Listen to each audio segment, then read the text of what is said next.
Happy politics, and welcome to the Jonathan Richman of BC Politics podcasts. You may not watch us, but you'd be surprised who does.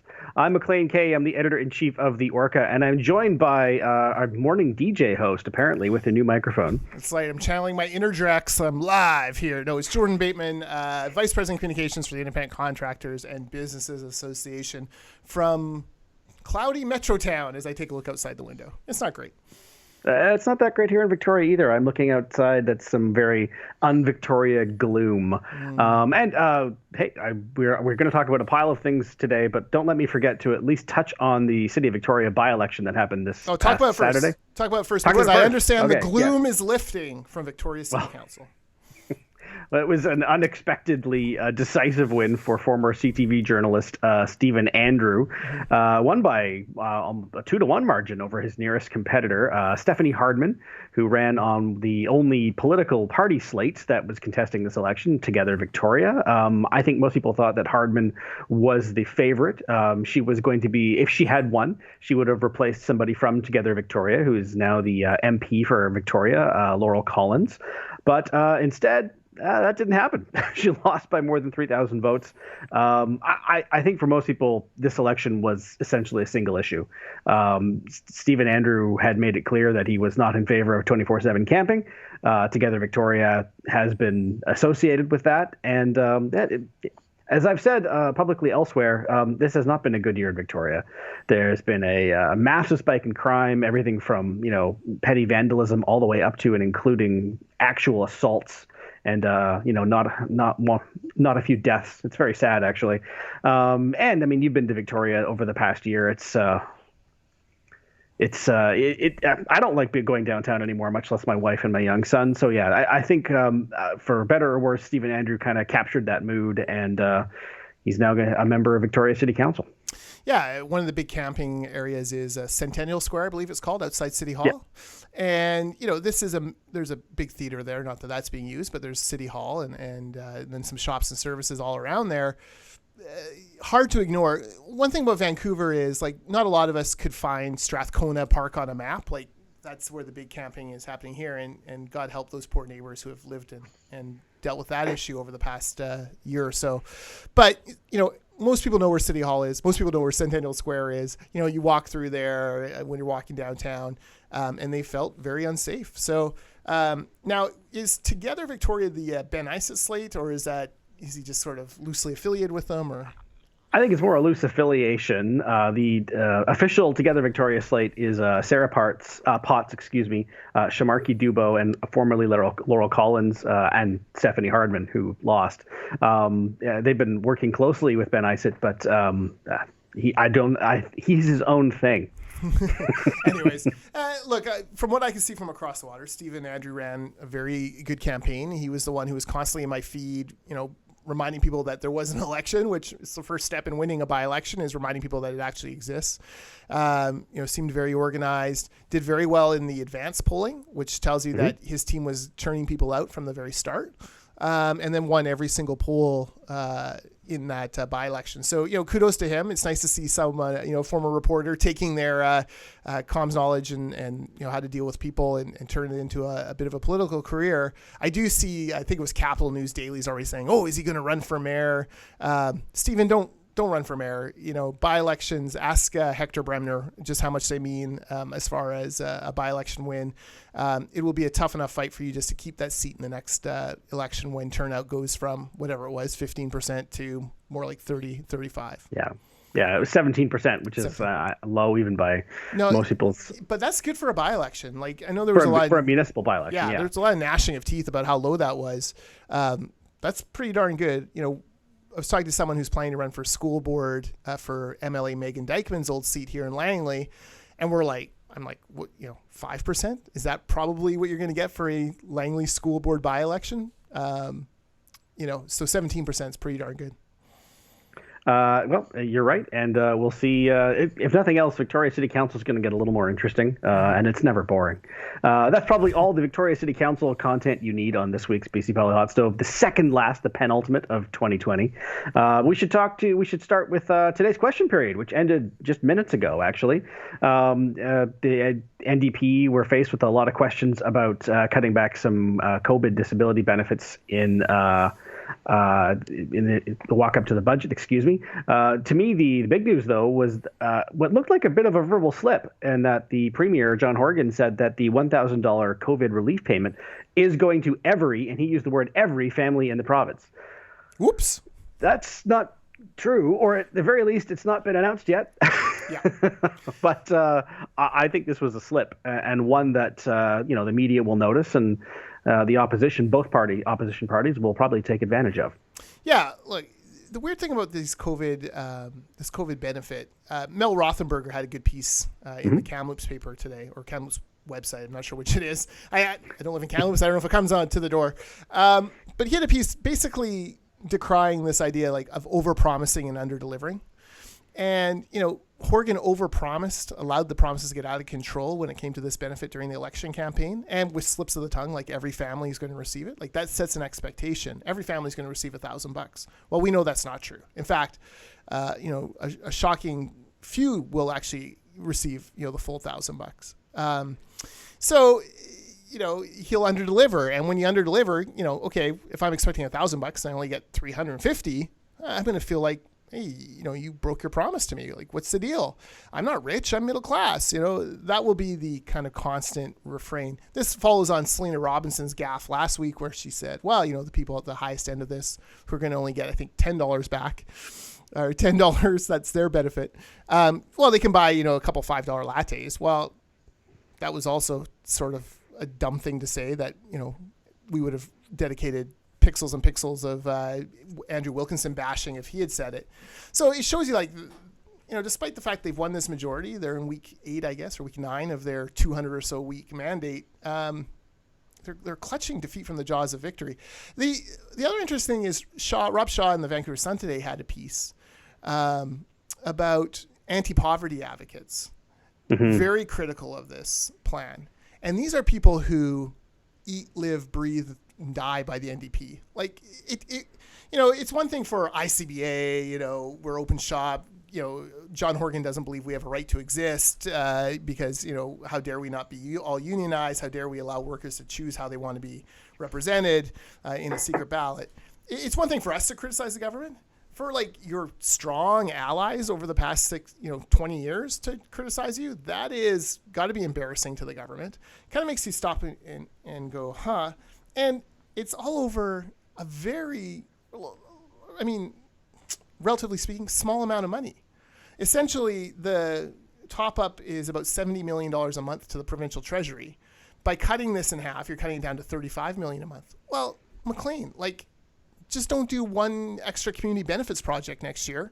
Get a cheaper rate on some construction. You can transfer that money, more than cover off the cost of that. It's a relatively insignificant amount of money in a budget where we're going to be $17-18 billion in the hole. What is the why are you nickel and diming people with disabilities and income assistance during COVID? It's a weird thing. I thought the NDP were quite clever in terms of the initial rollout of this, because whenever someone complains and says, "Hey, people are misled," they all think they're getting $1,000. They point to their platform and the official materials, which lay out the program as it's actually being delivered. But that's not the problem. The problem is in the shorthand and in the media coverage. People have been saying $1,000 for every British Columbian, and no one corrects them. Why would they? But now, whereas the communications rollout was clever, right now it feels complicated and tricky. I still don't understand the point of giving people $10 checks for anything. It's $10.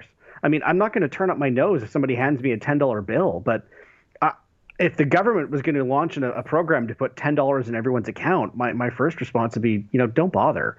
I would much rather you lump that into someone else who needs it far more than I do.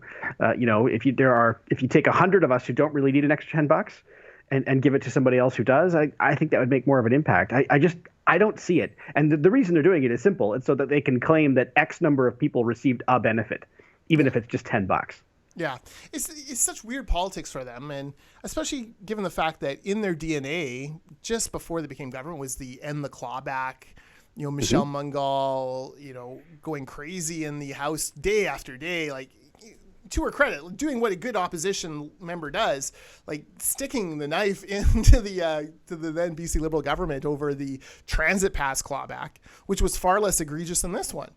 And now you have these social advocacy groups putting out there, end the 300 clawback. Like it's such a weird thing for them it's such a weird hill for them to die on. Like, you're right. I'm not going to lose sleep if I'm a fiscal conservative, but if the deficit is 16 billion or 16.5 billion, the extra 0.5 billion went to, help folks at the very low end of the income spectrum, survive COVID. Okay. Like, yeah, sure. Like 16 billion, 17 billion. I'm not sure, like, what's the difference? It's a big payment in the end anyway. So they seem very weak on this. They seem disorganized. It's very clear that they did not want to come back to the House in December. They're ill-prepared. They rolled out the weird ICBC announcement yesterday, which was, an application, like not even we're doing this. It's we're applying to do this, which frankly, we've seen in the past that the board that governs what do they call it? What's the group that actually does it? Regulatory authority that does it. Not the BCUC, but it doesn't matter. Yeah. Whatever the BC Utilities Commission version of this is, they've often come back and said, no, sorry, like we need to. They look at the SB, forget your politics. We need to add a little bit here and a little bit there, and we need to rebuild. So again, it's setting up big expectations that they may not be able to deliver on. And certainly after you've raised let's raise the cost of insurance from here to here, and then we'll give you this much back. Boy, you're lucky to have a discount. Hot dog. We're all still more out of pocket than we were before they came in. So these are the kind of things that like start to stick to governments. You don't usually see them so quick off the hop. Like usually governments sprint through the first 90 days of their change agenda. These are weird changes that I'm not sure, like you wouldn't put in a 90-day change agenda. Like you would not have had the overpromise under-deliver of the $1,000 and the clawback. Like it just shows that maybe they're a little bit adrift behind the scenes, maybe with an eye more to the spring than what they're doing now. Well, yeah. I mean, the only thing that we're talking about now in the House officially is, permission for them to push the budget back an extra couple months, which, and one of the reasons given is that, well, we had a snap election and we had to, it put a wrench in everything, which is true. But at the time, they specifically said that wouldn't happen. Don't worry, this budget is not going to delay anything. All that important work is going to continue behind the scenes, and we just have to put politics behind us. Well, exactly. Okay, that happened and they got what they wanted, but I mean, now we're saying, well, the election really did screw everything up, and we need a couple more months to release a budget. Which, I mean, if you're sitting at home watching this, what's the difference between a budget in February versus a budget in April? It's not life or death, but it may mean the difference in funding or not funding programs for a few months. It may mean the difference in not moving more quickly on, being nimble on some of the more on recovery and some of those relief programs. It's for those people, this could be very, very important indeed. For the average taxpayer, maybe not, but that's not who we're worried about right now. Yeah. It also slows down your tenders for construction. So yes, that's a good point. Construction Association. Let me tell you right now, if you're out there and you're thinking, should I greenlight a project? Now is the time to buy construction labor. It's never going to get cheaper. Like this is, companies right now are having problems filling their 2021 order books. There was a minor road work in the township of Langley where I live, $400,000 project. Usually that would attract 10 to 12 companies would bid on it. 29 companies bid on this project. And it's because it's one of the few that's coming out here in the first 6 months of 2021. And so every local company is like, trying to fill their order book desperately. So guess what? They got a skookum deal, the township did, on the construction costs. Like a company came in and said, we're going to do it for this, and come hell or high water, we're going to do it. So they've made they'll be able to take the $400,000 project, say it's 10%, $40,000 of savings, and apply it to the next project. That's great. So right now you have a whole construction industry saying, look, help us fill our 2021 order books, send stuff out to tender now, but your government's taking an extra 2 months to try to sort of get to that point where they're ready to do it. That they may miss an opportunity, a window there to get a little bit cheaper construction going, which when you're talking about, what was the capital plan, $8 billion or something, 10%, 1% of $8 billion saves you a lot of money. You mentioned Mel Rothenberger's column this morning. Mm-hmm. You mentioned Rob Shaw's column this morning. Should we talk about Vaughn Palmer? Yeah, let's talk about Vaughn. Yes, I actually printed it out. Here's how old school I am. I printed out Vaughn's column. Yeah. You get old school mic and an old school printer. Right. Does it have like the tearaway hold sides on the? Right. That's right. Well, my kid, her grad photos arrived today, so I'm feeling old. Pardon me while I sit in my office and weep for the my lost youth and innocence, as my graduating daughter looks so beautiful and is student council president and brilliant, and all of a sudden I feel. Maclean, when my kids were your age, people would be like, "Oh, it goes so fast," and you're like, "My God, I have to entertain this kid in 7-minute segments. Nothing goes fast." I'm now on the other side of it, and I'm like, "Oh, it kind of went fast. It kind of went too fast." Anyways, and for the record, you mean when your kids were my kids' age, as opposed to my age, which is right. Way off in the future. Sure. Yes, Maclean is young. He's like Maclean. You might not know he's 10 years old, and he's doing a great job for us as the bureau chief over there. Shame about the gray beard at 10, but that's fine. Well, it's old school. Now, Vaughn Palmer, he, in classic Palmer fashion, took out his knife, sharpened it up real nice, and then stuck it in repeatedly into the dead horse that is Andrew Wilkinson today.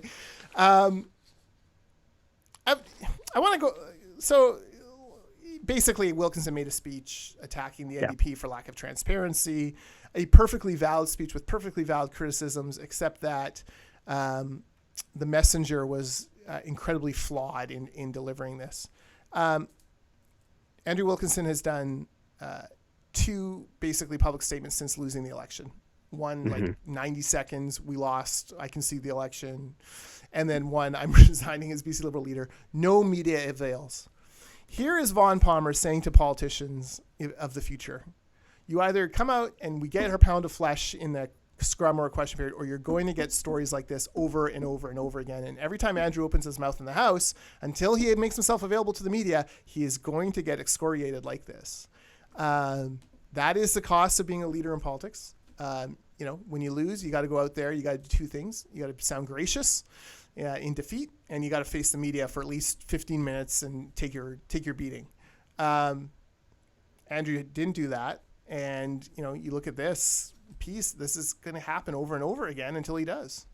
Am I wrong? That's my read of the gallery. You're not wrong. Here's my reaction to that. Andrew Wilkinson is in a very strange place. You look at the 4 last major party leaders who resigned and were no longer leader. And by which I mean on the NDP, Adrian Dix and Carol James, and on the BC Liberal side, Christy Clark and Gordon Campbell. The NDP leaders, they stuck around. They made it clear that they were going to continue to be part of the team and a major part of the front bench. And in both cases, Carol James and Adrian Dix, were no longer leader in at the time were embarrassing ways. But they sort of made the effort to be front and center, ask to take questions and take their lumps because there was a lot of criticism at the time. And that's fine. I'm sure it sucked for a few months for both of them, but they endured.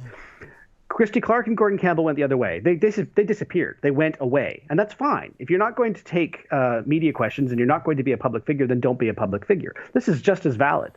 Andrew Wilkinson is kind of in the middle, where he's still an MLA. And he got up in his capacity as the MLA for Vancouver Kilchenna and responded to the speech from the throne. That's the speech that we're talking about here today. But you're right. He hasn't taken a single question since the night before election night. Not one. And so, there is a natural curiosity to ask him, what did he think about what happened and what went wrong? And that hasn't happened. He has not made himself available. He has not taken his lumps. Yeah. And so and there have been follow-up stories since where Jane Thornthwaite and Tracy Reddy's, some very pointed criticism. Laurie Throne has some very pointed criticism. So, it's not like, he dropped off the face of the earth of the radar. There have been other media stories, and it always comes down to Andrew Wilkinson did not make himself available for comment. Yeah, and he's not. I mean, I talked about Adrian Dix and Carol James, who remained significant parts of the opposition front bench after they resigned as leaders. Andrew Wilkinson is the only member of the BC Liberal caucus, as far as I can tell, who does not have an official critic role. Nothing. He's just kind of there. which is a shame because he's not an untalented man and could be a very effective member of that caucus, but he's not doing anything. And so it sort of helps to he's in this sort of state of limbo, I guess is what I'm trying to say. And you can't help but get the feeling that he's been told to keep the seat warm in case the new leader needs it, but which I'm sure he'll take offense to, and quite rightly so. But again, you're not answering questions. You're not telling people, you're not out there correcting these misperceptions. Yeah. He spoke for 30 minutes, and he was actually in the ledge, if I'm reading this correctly. It wasn't just like on Zoom. I thought it was on Zoom, but I could be wrong about that. I don't know. He says, but there he was last Thursday afternoon on his feet in the legislature in his capacity. Now, maybe metaphorically, but you don't stand up when you're doing your Zoom call. No, that's true. Anyways, the last few lines of this piece are just like, this is Vaughn at his most acerbic and his best, and most terrifying as anyone who's ever been a public figure. Silence, hiding from the truth, lack of transparency, avoiding accountability. He's recapping Wilkinson's comments. Sounds like an apt summary of how Wilkinson has conducted himself since losing the election. High-handed behavior arrogance is a sign of weakness. Wilkinson preached last week. It is not a sign of strength. For a case study, he should start by looking in a mirror. Woo! Ouch. That, like... So, my professional comms advice to Andrew would be, we are in a year-end season of political interviews. Pick one or two reporters who you can stomach being in a room with for 15 minutes and, answering questions, and just get it over with. Do it now. Do it Monday, right before Christmas. No one's going to remember. The press gallery will respect the fact you took your lumps from, maybe it's Shaw, maybe it's Zussman, maybe it's Palmer, maybe it's whoever, maybe it's you, like whoever it is. It'll go a long way to kind of tamping down. Otherwise, he's going to face piece after piece after piece like this. I agree. I mean, he is an MLA still. He's still a public figure. So it's good advice. If you're watching this, Mr. Wilkinson, I think that is what Jordan said is the advice you should be well advised to follow. Yeah. And look, like, the Liberals are interesting cats. You and I have talked in previous, under Wilkinson, they did not have a very good relationship with the media. They did not tend to the media, garden the media, as we would call it, there was no watering and bringing them manure and things like that. Like, it was very cold and standoffish, with the plausible exception of Jazz Johal, who I think, as an old reporter, knew how information gets communicated when in opposition. That has to change. And one of the heartening things is, I asked, I was going through my Twitter list, and I'm like, I have all these old MLAs, and, it's sort of like the changing of the guard. You unfollow the old ones and you follow the new ones. I wanted to make sure I hadn't missed any. So I reached out to Liberals. I said, do you have a list of email addresses? Send me your contact sheet for your MLAs. And they did. They actually had a list with phone numbers and emails and Twitter and Facebook and Instagrams. This is a list they should immediately now take out and add in their critic roles and send to every single media, every single member of the press gallery. Send it to Zussman to forward out to you guys, because that is how they're going to rebuild this relationship with the media. Look, when you're on deadline and you're trying to find Doug Klobuchar, he's still an MLA, right? It's better to have his phone number, so you can get there quickly, rather than emailing, doug.klobuchar@ledge.bc.ca and hoping he gets back to you, blah, blah, blah. No, be able to text, be able to start, be able to, as a critic, get that information back. So that's my encouragement to critics is, look at the press gallery, try to figure out who's kind of interested in your sort of issues that you're critiquing, and start building that relationship with them. That goes a long way towards getting your message out. Yeah, I mean, when you're in opposition, chances are good that you're not going to be the focus of a story. Right. Most of the time, a story is going to be a reactive one, that's something the government has done or not done, and you are in there to give your quote, to say yes, they've done a terrible thing here, or not done a good thing. And when you make it hard to find you, you're just not going to be in the story, because it's not about you. They're not going to wait on you. And this was something that they didn't always learn or didn't always apply, and I could never quite see why.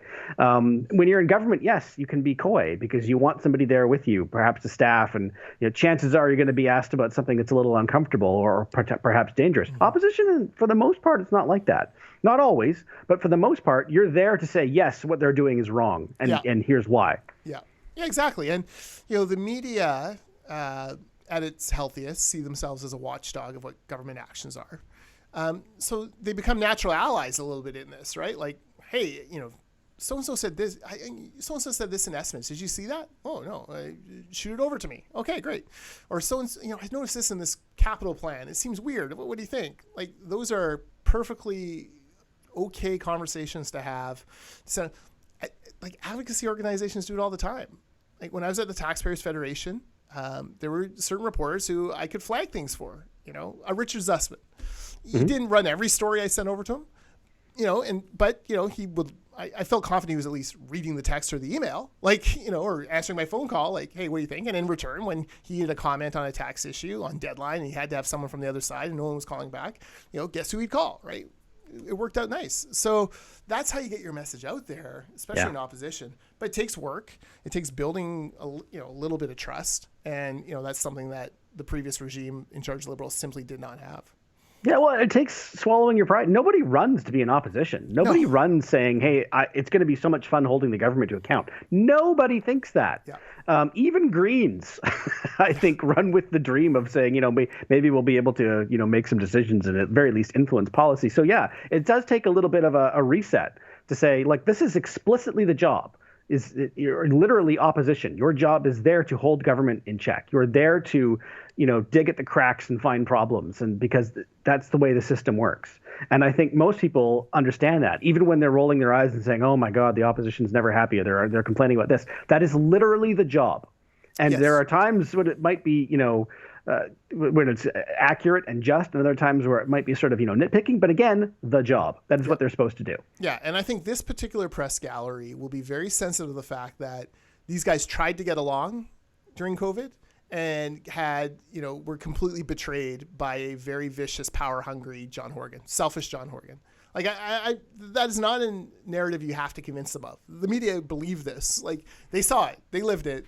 They had to come, they lived it firsthand. They saw it.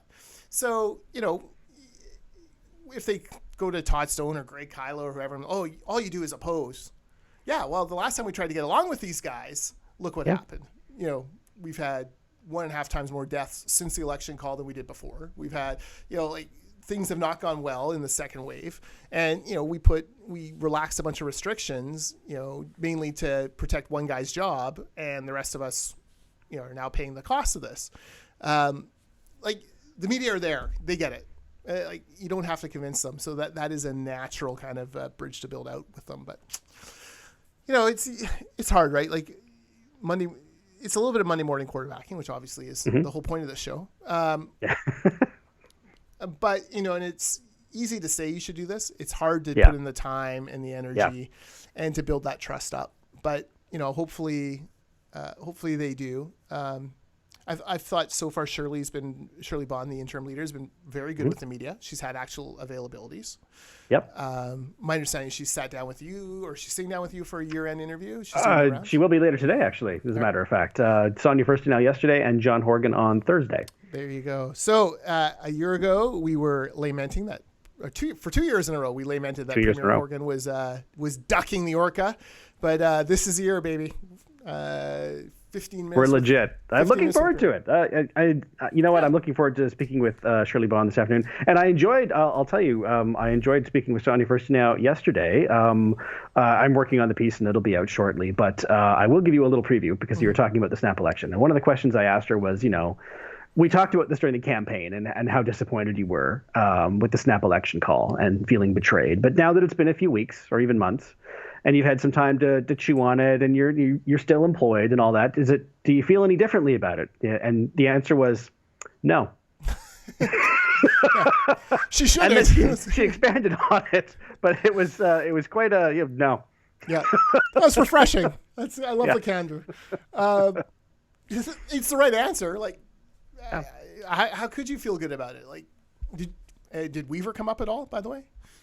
He did. I didn't ask about him. That's not true. I started the interview by saying, I went back and read my last couple year-enders with your predecessor, which were eventful, and they were. I mean, a lot came out of those interviews, and so the question I asked was, new leader, new style. What can voters and people who just watch politics expect to see differently from you? And I couldn't possibly condense the answer into a format here. She went on about all the things that she's going to do very differently. The point was she's very different from Andrew Weaver, and she is very legitimately so. Yeah, so on Twitter, sometimes, it's like you write a tweet and then you delete it before you send it. This week's deleted tweet before I sent it revolved around Daryl Plekis's report. And there was his claim that there was some sort of Me Too thing that had never been investigated. Isn't this, nefarious? No details, no evidence, no background, no answer from Lampsey. Like, okay. Dr. Weaver jumps in. And, he's now a retired politician. I don't know why he feels the need. And he basically praises Plekis's report and goes on about how, all of these things need to be, really investigated thoroughly. And, people, the politicians are letting people down. Okay. Three things. Number one, he was the leader of the party that held the balance of power. If this was important to him at any point, he could have made it a deal breaker on the NDP. Number two, the current leader of the Greens sat on Lampsey during that time. And again, still does. Nothing about that. The third thing is, this is a gentleman who had a high profile incident with some BC Liberal staffers and had to apologize. And, that was, so you start to craft not of a Me Too nature. No, not of a Me Too nature, just of a lost his temper nature. Very different, but yes. Very different. Yeah. But you're like, dude, I mean, okay. My old friend would say those who live in grass houses shouldn't throw goats. So a little shout out to Coombs for the greatest travesty of all time, which was defeating Mr. PG for best whatever. Anyways, is it Coombs or Combs, by the way? Coombs. Coombs. Okay. Yeah. Goats on a roof are not iconic. No, we're both wrong, but yeah. Mr. PG is iconic, and Justin McElroy, shame on you for not rigging the vote to make sure that. Okay.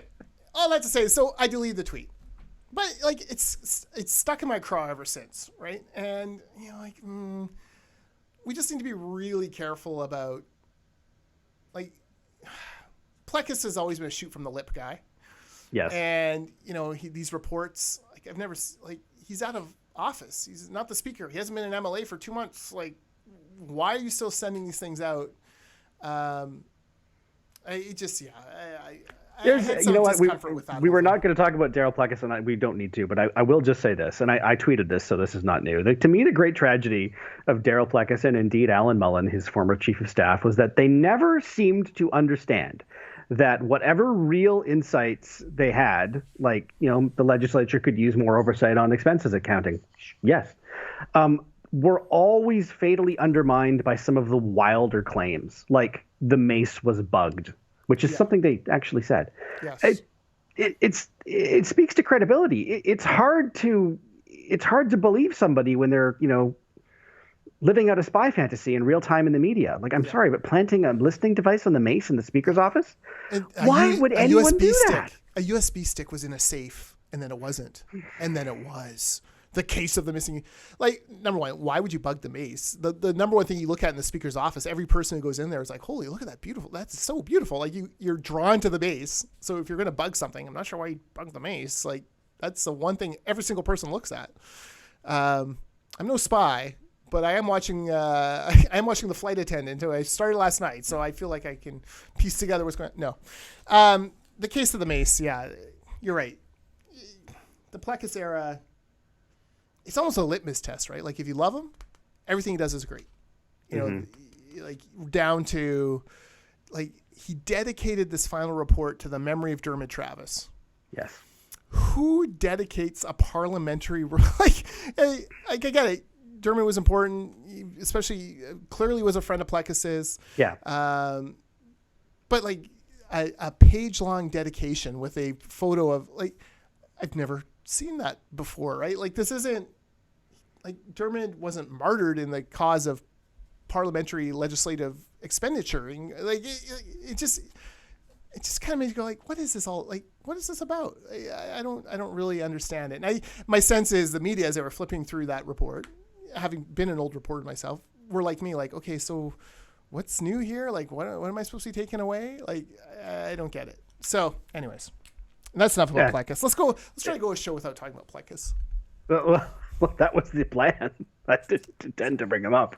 He's sort of reaching from beyond retirement. You know, at this we point, should talk about Maclean. I rant a lot on this podcast. I'm very much apparently in the pre-canceled Don Cherry era. I'm very much Sue Cherry. You're very much to Ron Maclean. But I would like to switch things for now. And much like Ron Maclean will start to rant about refereeing and when people criticize refs, God forbid anyone criticize a ref, Ron Maclean comes running to his defense. I would like you to begin ranting on. I found your tweets yesterday on the Christmas Zoom. This is a season like no other. It's a special year. Make it even more specialer by going on Zoom with your loved ones. The floor is yours, sir. Please bare your soul, expunge these feelings. You know what? I will preface this rant, which is not planned at all, by saying that I realize I'm not speaking for everybody. Oh, look at him. You're enjoying this already. And I'm not suggesting that we should ignore public health orders or directives or anything like that. In fact, I'm saying the opposite. I'm saying that the spoonful of sugar is not helping the medicine go down for me. In fact, it's making me gag a little bit because I can't stand it. I hate the constant directives to have like, well, it'll just be even more special because you'll be having a FaceTime with your breakfast. No, it sucks. It's terrible. It's awful. And being told that it's special and that, we'll make a game of it, to me, it makes it worse. It felt kind of harmless and well-intentioned. It is always well-intentioned. But in the summer when they published, Dr. Bonnie's wacky summer fun guide, I got the intention. They're trying to get the message out in new ways, much like the Alberta creepy Uncle COVID ads, which I actually think are pretty funny. It's great. It's fantastic. Yeah, humor is better than like being felt lied to. And what I said was that I actually respond to what I feel like is just brutally direct and honest. And I would rather be told, yes, this sucks. Yes, this is unfair. And yes, you will resent this for years, but too bad. You have to, because that's just the way it is. Being told that, the Scot in me says, okay, man up. That's just what we got to do. But being told, well, no, it'll be fun and special, and you'll get to FaceTime with everybody, and you'll see more people this way, just not in person. No, it's worse. Being told it's special makes it even worse. And so, I mean, we've talked about this since, the second month of the pandemic. I found getting through the briefings really hard because they would stick. And I like and admire and respect Dr. Bonnie Henry, and the work she's done has been amazing, and we should always be grateful. But I hate the catchphrasing, and I hate the being told it's special and all that. I can't stand it, and it always makes me gag. And at Christmas, because I was looking forward to a family Christmas this year, it's making it even worse. And so I just can't. So I will follow all the directives faithfully. I will continue to be safe. I am still in my living room, I will have you note. But I just don't tell me it's fun and special, because it's not. It's awful. That's what I want to hear from you. Yes. I feel the same way when it comes to grad. My kid's graduating this year, and, it's not forever. Well, you only get one grad. And the grads of 2020 got shafted, and it looks like the grads of 2021 are going to get shafted, partly because we're so slow on inoculating. My kid and I, my 10-year-old and I, we love going to BC Hockey League hockey. Like, it's our thing. We go, we have some popcorn, we know everyone in the stands. Like, we haven't been there in a year and a bit. It looks like we're not going to be there at all this year. Like, that sucks. Christmas without, my Uncle Brent, my Aunt Tracy, and my cousins, and my elderly grandmother who has dementia and whose memory slips worse and worse every day. And, will she remember me the next time she sees me? Probably not. That's the way it's going. That sucks. Jenny's dad passed away this year. First Christmas without him. That is very hard on the core family. That sucks. And so, but you're right. Like, it's this saccharine, like, oh, everything's okay. It's not forever, stick to your six, and like nonsense like that. To make you go, just stop. I'm working in an office where we're all taking incredible precautions. We have not had a single case touch us, which is fantastic. There's 25 of us in 16,000 square feet. We work above a mall, which we all are going through. Many of us come on transit. We're all taking the precautions. We're all being very careful. our kids are all in school. I went to Walmart on the weekend to pick up a last minute Christmas thing. The capacity on the door for Langley Walmart is 987 people. I paused when I saw that sign and thought to myself, 987 people, and yet we're vilifying churches in Chilliwack for having 45 people there from 5 families. Like, I don't get it. But okay, bite the tongue, right? Fine. But you're right. I don't know. Do you think it's because we're conservatives and we don't believe the government should be a parent to us? Well, I'm not a conservative, so okay. I mean there's that rule. Do you think it's because I'm a conservative? And I don't think the government should parent me. Yeah, I think that's part of it. I don't like following. I don't want government advice on how to celebrate Christmas, and so I mean your point is well taken. For me, it's just I hate being felt like lied to, like I'm being treated like a child. Like, well, no, just make a game of it. No, just do it. And it sucks. And you're allowed to be upset about it. But just don't tell me that it's wonderful. That's kind of my point, is that makes me less likely to do it. It makes me not want to do it. I'm still going to do it. Calm down, everyone. But I felt lied to, even though that's not what's happening. But that's how it feels. I think there's 3 kinds of people out there right now. There's the rule followers. You know, the gospel according to St. Bonnie, and we will follow every jot and tittle of the word. Okay. Then there is the reckless, screw you, don't tell me what to do, I'll do whatever the hell I want people. Then there's kind of this mushy middle, to coin a column title. And the mushy middle is like, oh my God, just please do not ask me what I'm doing for Christmas, because everyone's making little calculations like, okay, well, the risk here and the risk there, and it's a squiggly line, so can I get, weighing mental health issues, weighing grief issues, weighing all those things. And I think that there is a group of people in that middle as well. And the people I feel a little bit sorry for are this sounds funny, the 87 MLAs, every mayor, every elected official in this province, who, if they go outside the gospel of St. Bonnie, will be social media and publicly shamed, guaranteed, on Christmas Day by someone. And okay, like Adrian Dix, maybe okay, okay, that's fine. But I'm not sure Sonia Furstenau has the same responsibility. Like, you know what I mean? Like, it's not her. No, I do. It's not her, man. Yeah. Like, and so let's say Sonia, and she probably won't, because she seems like a rule follower to me. But like, let's say she has elderly parents over. And they've made, and it doesn't matter if they've quarantined and she's quarantined. Like, it won't matter. It'll be like, oh my God, she's flouting the law. Oh, Nicholas Simons had his brother over, like, or whatever. Like, it's gonna be I find that obnoxious and distasteful at the best of times. This is the worst of times. I'll be deleting my Twitter and Instagram app during that Christmas week, so don't. Yeah, me too. I'm looking. The Packers play on the 27th, and I do love Packer Twitter. So I might pop back on for Packer Twitter on the Sunday night, the 27th. That's allowed. Yeah, you can do that. They're just so good this year. Anyways, but like, it's a hard one, and it is. And I mean, sometimes there's a lot of people who it kind of gags and sticks in their throat when I'm thinking of David Ball, who's a reporter based in Vancouver.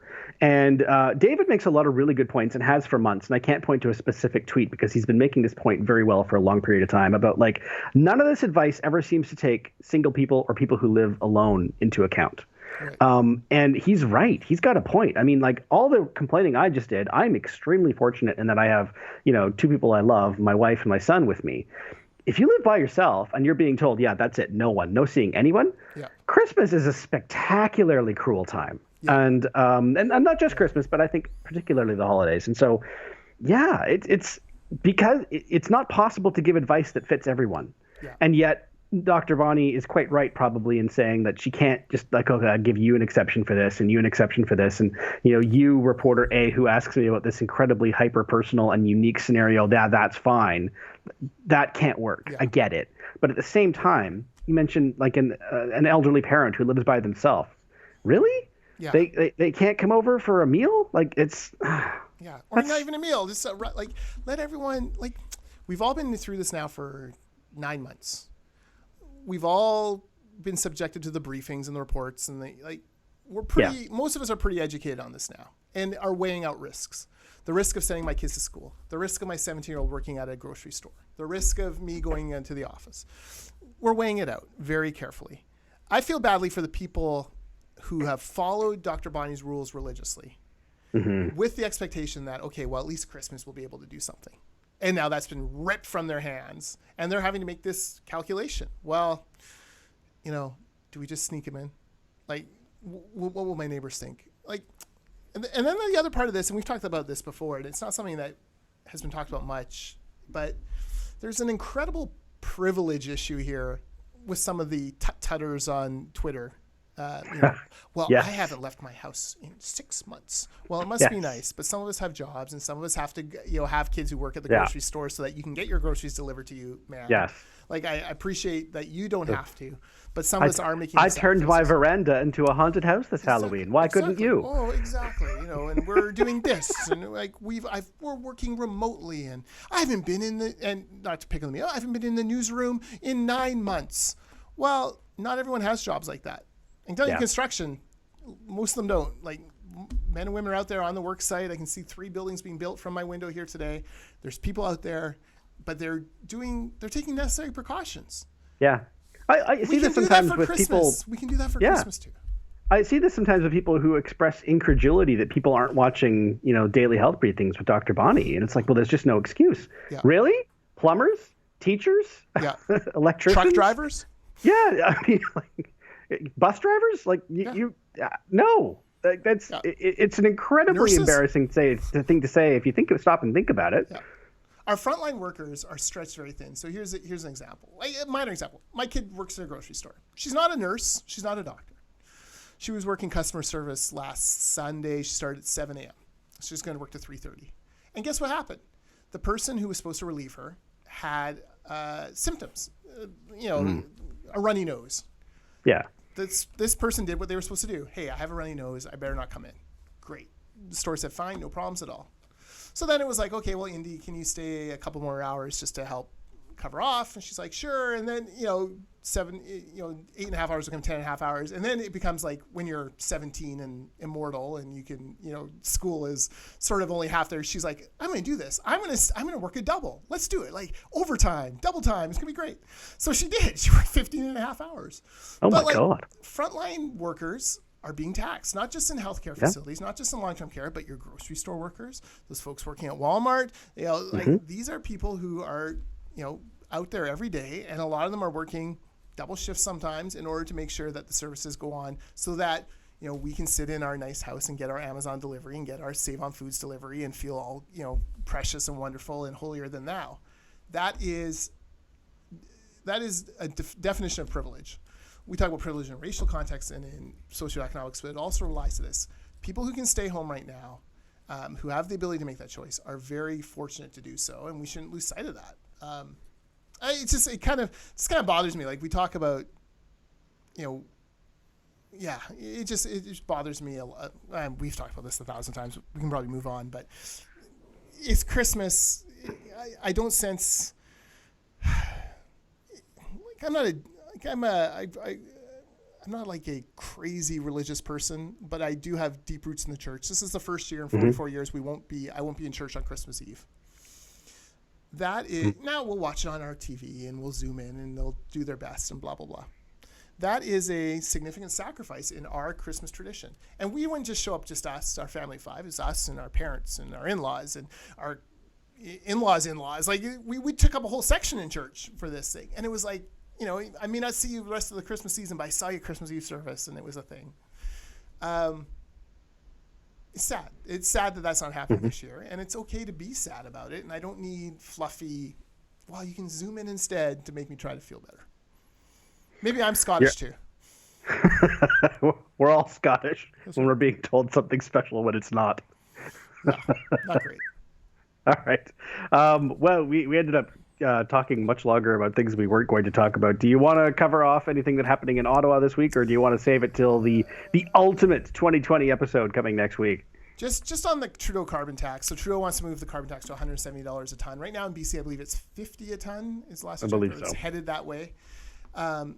Trudeau's pitch to the rest of Canada is, hey, it's going to be revenue neutral. So, and we can be skeptical on that. That is not the case in British Columbia. John Horgan shredded revenue neutrality on the carbon tax. And John Horgan's never been a tax that he didn't love to raise. And he hasn't met many taxes that he's wanted to cut.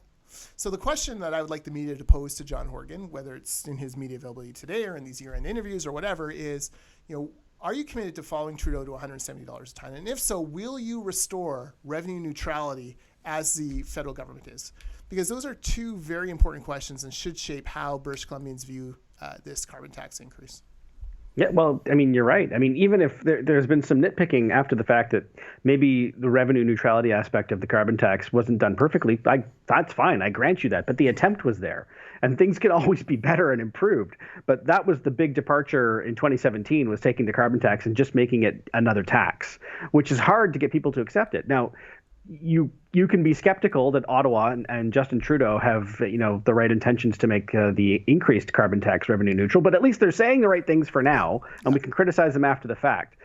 Whether they deliver or not, we'll see. But they seem to understand that to get people to buy in, you can't just tell them, yeah, this is just another thing to make things more expensive. You're going to pay more here, but you'll be paying less here, hopefully, ideally. Yeah.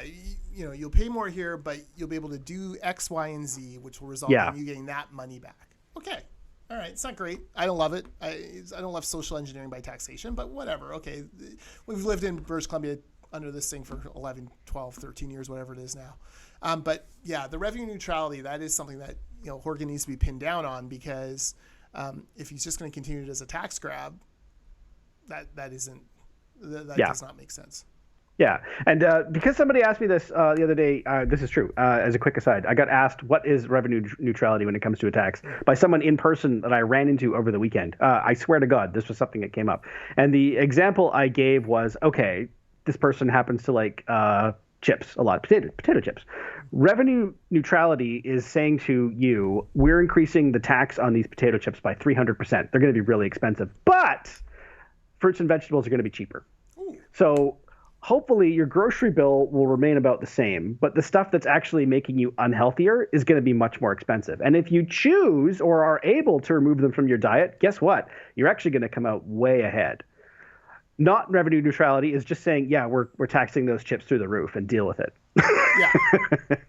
Yeah. That's a good way of putting it. I, for one, will be keeping my Ripple chips. Yeah, well, me too. That's a real example, by the way. That actually happened to me over the weekend. That's odd, the conversations you have when you run into people at the park. I just get yelled at and pointed, and hey, it's that guy who yells at Maclean all the time. I don't know. Like, it's a sad. No, I'm just kidding. It's all good. All right. Well, we will be back next week for the ultimate 2020 episode of BC Poly Hot Stove. I can't wait. Until then, unless you have anything else to add. No. Talk to you all next week. All right. He's Jordan Bateman. I'm Maclean K. Happy politics.